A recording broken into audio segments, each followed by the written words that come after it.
Welcome back, everyone. Well, I'm not going to tell you any secret here for sure. This is going to be some election season. I'm interviewing a lot of different candidates, hearing a lot from organizations about their concerns.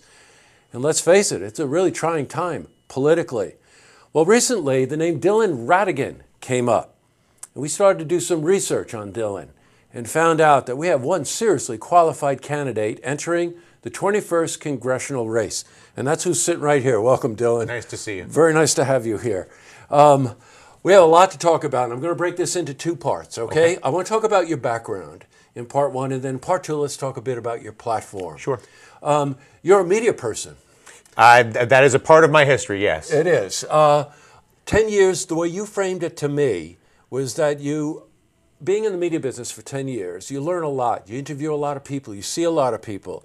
And you realize the political system throughout that 10 years was broken. Yeah. What led you to believe that? The financial crisis. At the time, I was hosting a show on CNBC. We were actually the highest rated show on the network at the time. Wow. And when the financial crisis occurred, they started blaming homeowners and workers for something that was created by bankers, something that I knew very intimately because I had run corporate finance at Mike Bloomberg's company before going to CNBC, so it wasn't abstract for me. At the same time, my mother had been working her career at Essex County Mental Health in Saranac Lake, where I was born, or she was actually in Elizabethtown.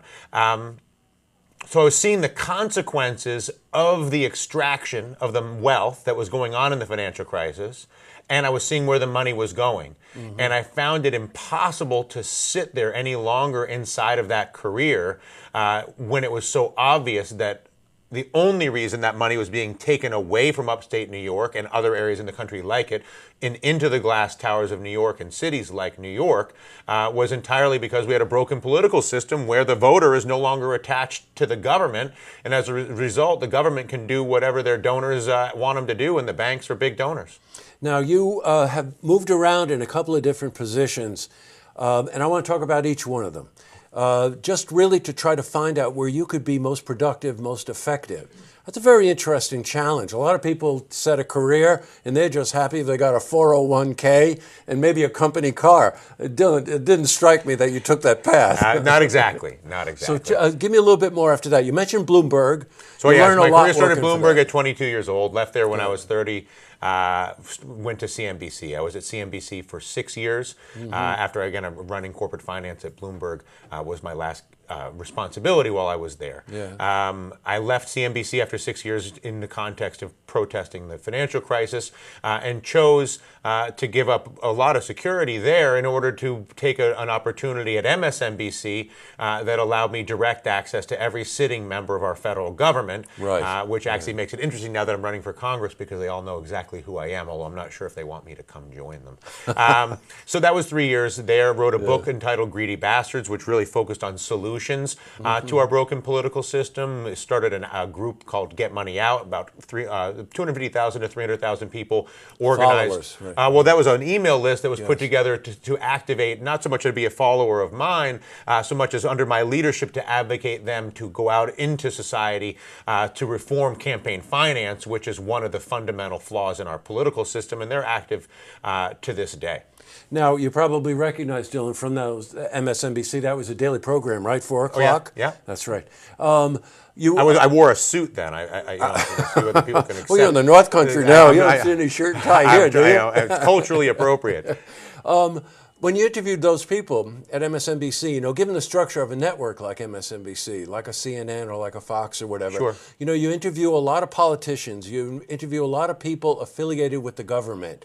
What was the thread there that just kept gnawing at you? Complete disconnection between the voter and the government. Oh, I see. Okay. That the government is there to ultimately represent. It's called the House of Representatives. That at least the job I'm running for. And the government in general is an agent of the people. but it only can serve as an agent of the people if it's responsible to them. Right. And what the common thread was, whether it was money that was disconnecting the people from their government in terms of how it's influencing our politicians, or gerrymandering in a way that creates districts that allow incumbents, like the incumbent in New York 21, or the Republican Party for that matter, New York 21, to keep those districts 80 to 90% of the time, even if the representatives don't have high approval ratings. There's so much that's in the structure of how we create voting districts and how we finance our elections that has completely disconnected the voter from the government. And as a result, the government works for banks, drug companies, war companies. I mean, pick the enterprise. Yeah, all those enterprises are operating now at the direct expense of the human beings who pay taxes and vote. Yeah, I've got it. It sounds to me, and I say this a lot to our audience, I really don't care if you're a Democrat or Republican. It comes down to the person and what motivates them and what concerns them as to how they would contribute to the well-being of the people that you just spoke about. Well, the thrilling thing for me is having been born and raised in Saranac Lake and having a family that originally moved to the district in the 1700s. Right, my grandfather was the mayor in Saranac Lake. My uncle's the car dealer in Plattsburgh. The original Pat Ratigan opened one of the first hotels in the Adirondacks, going back hundreds of years.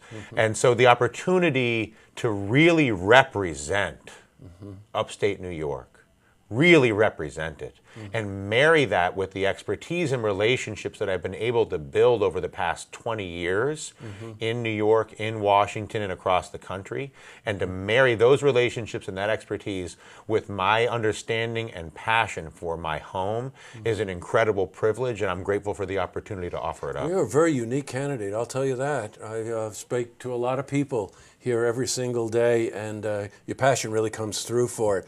And you're connected to the area. You can really tell how connected you are in your heart. That works.